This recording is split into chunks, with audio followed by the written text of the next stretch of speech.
Apa saja macam-macam air dan pembagiannya ditinjau dari segi hukum.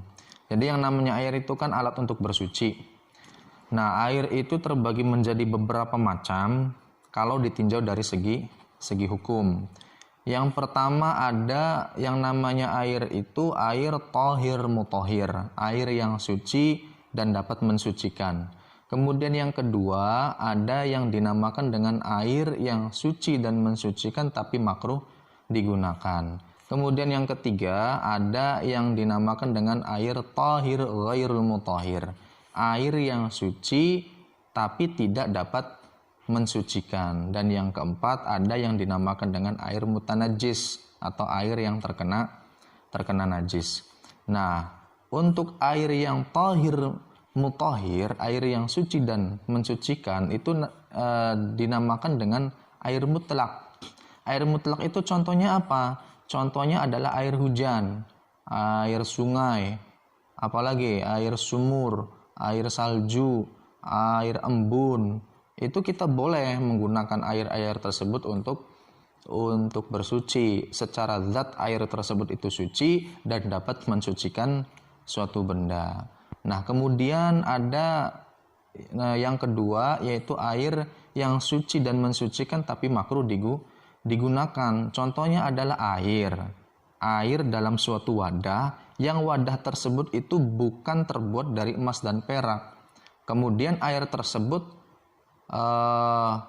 dipanaskan di bawah terik sinar matahari, maka air tersebut itu secara zat suci dan dapat mensucikan suatu benda tapi makruh digunakan. Nah, bagaimana caranya supaya tidak makruh? Didiamkan dulu, setelah beberapa saat panasnya sudah hilang baru digunakan untuk bersuci, maka makruhnya sudah hilang. Beda dengan tempatnya itu terbuat dari emas dan perak, walaupun di bawah terik sinar matahari, ya, dipanaskan di bawah terik sinar matahari, kita tetap boleh menggunakan air tersebut untuk bersuci dan tidak makruh digunakan. Nah, kemudian yang ketiga ada yang namanya air thahir ghairu mutahhir.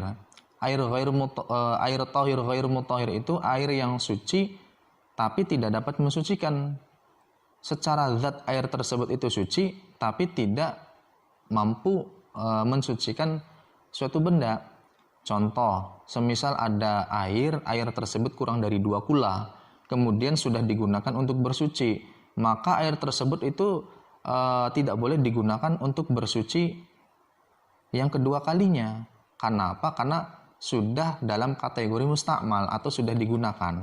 Itu tidak boleh. Secara zat memang suci, tapi tidak boleh digunakan untuk bersuci. Kemudian ada kalanya air thahir ghairu mutahhir itu airnya itu suci, ya.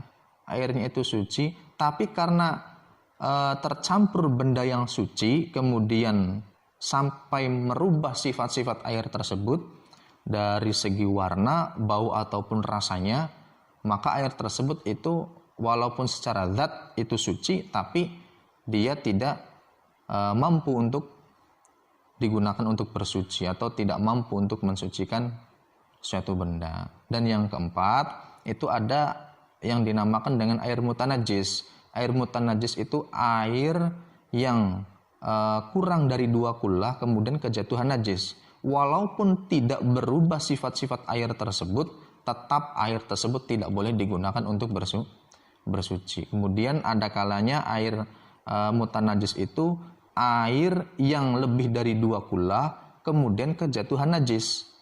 Maka ada 2 kemungkinan. Kalau air tersebut itu tidak berubah sifat-sifat airnya, baik dilihat dari segi warna, bau maupun rasanya, maka air tersebut itu boleh digunakan untuk bersuci. Tapi kalau air tersebut sampai berubah warnanya, berubah rasanya, berubah baunya, artinya sifat daripada air tersebut itu berubah, maka air tersebut itu tidak boleh digunakan untuk bersuci.